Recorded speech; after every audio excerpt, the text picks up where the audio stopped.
everybody has this sort of community feeling where they do want to support other teachers and they do want to look out for them, and I think that is the key, the core thing, is the support in this school, and I think without it, you would lose teachers.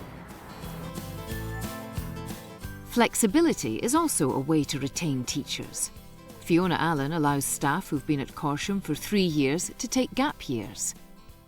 I was very conscious that a lot of young staff wanted to do a few years, perhaps go off travelling again, and I wanted to offer them the opportunity to come back here, because if we've invested a lot in that person and we can see potential, we don't want to lose it. If you measure that one, just write the length there. Measure that one.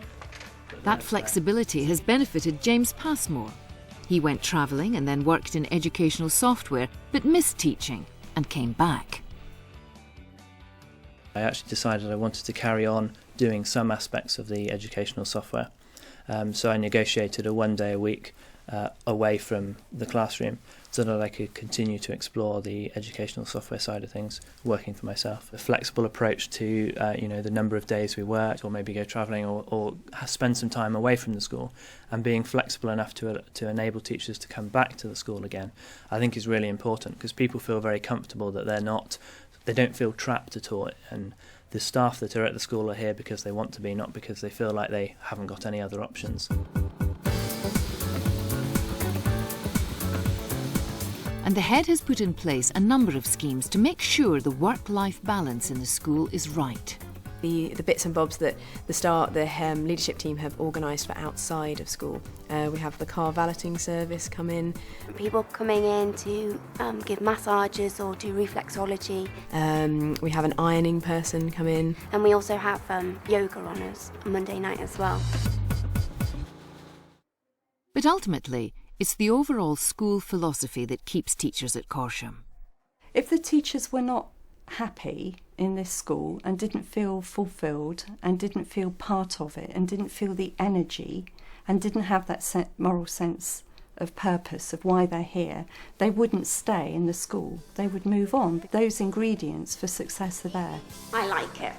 Brilliant. The importance of the support network at Corsham is highlighted by the experience of one primary school teacher who worked at a very small rural school. She left teaching after 3 years, frustrated by educational policy. The school I worked at was classed as rurally deprived, and sort of the strategies, initiatives, teaching this way, teaching that way, didn't seem to fit, and it was frustrating me that as a teacher you've trained for 4 years, you've got a degree, you've got your teaching qualification, that we didn't seem to be trusted to know what was right for our children. Crucially perhaps, the support evident at schools like Corsham, which could have helped her plot a way through her difficulties, wasn't there, because of the nature of her very small school of just 3 classes.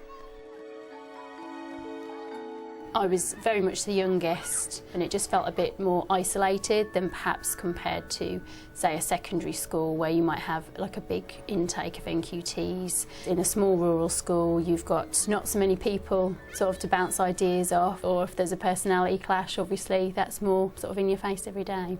And it's not just inside school that the isolation plays a part. I know that from speaking to friends in secondary, there does seem to be a more of a sort of social scene that they would have as well, to sort of create more of a work-life balance. They might head to the pub at the end of school on a Friday night, whereas if you've got a small school, there might not be that easy social scene, which may be the case in some secondary schools because there's more people around and probably more young people. As well as whole schools having an influence, in secondary schools, individual heads of department can have key roles to play in retaining teachers. The thriving maths department at Sydney Stringer School in Coventry's inner city is a striking example. But 12 years ago, when the head of department Steve Edwards arrived, things were very different. The school when I arrived had been without a head of department for 18 months. They'd advertised a number of times and found it very difficult to recruit. As people left, they weren't replaced. So we were starting from quite a low point, really. But over the last dozen years, there's been a striking change in fortune, with an astonishing teacher retention rate. Within the department, there's not one teacher who's joined the school and then left teaching in the 12 years that I've been here. One of the teachers who's prospered at the school is Liz Baker. What did you get about plotting those points? Like many young teachers, she needed support at times, and Steve Edwards has ensured that backup is always there. They're a really supportive department. I can go to any of them and just say, not sure about this, or how do I do this? Or I've got a problem with these kids, and they've all got different ideas that I can try out. I think that the fact that we all work together it is certainly one aspect of what has made us successful in retaining staff. People want to stay here because they make friends with people around them. And career development is firmly at the top of the agenda. All teachers are given the chance to teach all ranges of abilities. The department is very well resourced, and Steve Edwards will help newer teachers by observing their lessons and offering advice. So if I draw a triangle in a semicircle, the angle at the perimeter is always a right angle. I'll tell you what, we can stop at lunch and have a look at that. I thought as much. Building up good relationships between staff and pupils is a key aim. When teachers come into the job and they pick up a Year 7 group, our timetable is arranged such that they can follow that group through right the way through to Year 11. And I think that's been very successful in building strong relationships between students and staff. Along. Where did I say the other day? Yeah, along the bottom. Yeah, what you control. Okay? Okay. She's known you for so long, so she knows what you're good at and what you're going to struggle with. And like, because you have this bond and relationship with her, you can go to her outside lessons without feeling scared that you're going to seem stupid or anything like that. She's willing to give a lot of help as well whenever we need it. Time and commitment. And when it comes to exams, she puts you down for stuff that she knows you're good at. Can somebody give me a very good example of impossible? What strikes visitors to this department is the sheer enthusiasm for their subject that Steve Edwards has fostered.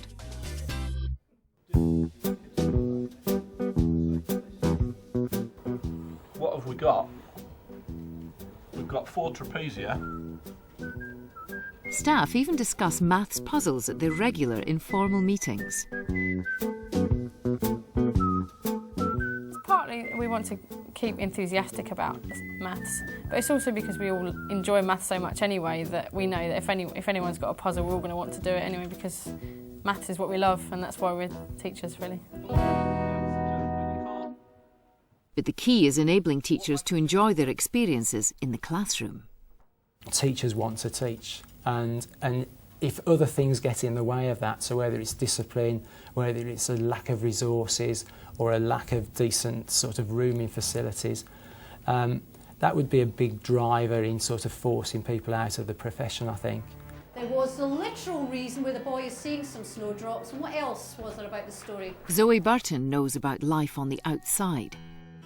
She began her teaching career more than a decade ago, yet she's now in just her 2nd year in the classroom. That's because she quit teaching after a dreadful introduction. I went in as a long-term supply teacher to cover for maternity leave, and I went in as an NQT, and I went right in at the deep end. I was covering the classes of a department 2nd, so they were quite sort of challenging classes. And I just was working constantly. I'd wake up at 3 in the morning panicking about marking.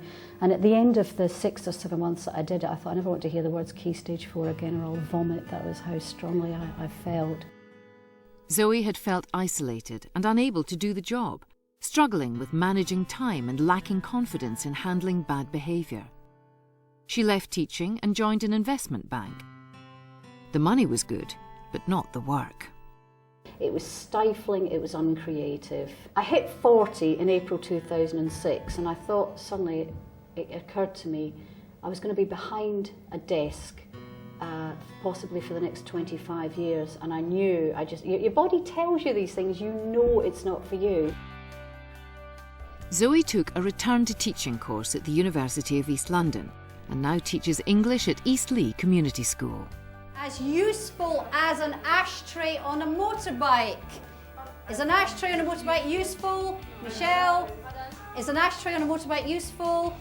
No, it's not useful. Okay, so what I want you to do is to write down in your books something that's kind of backwards.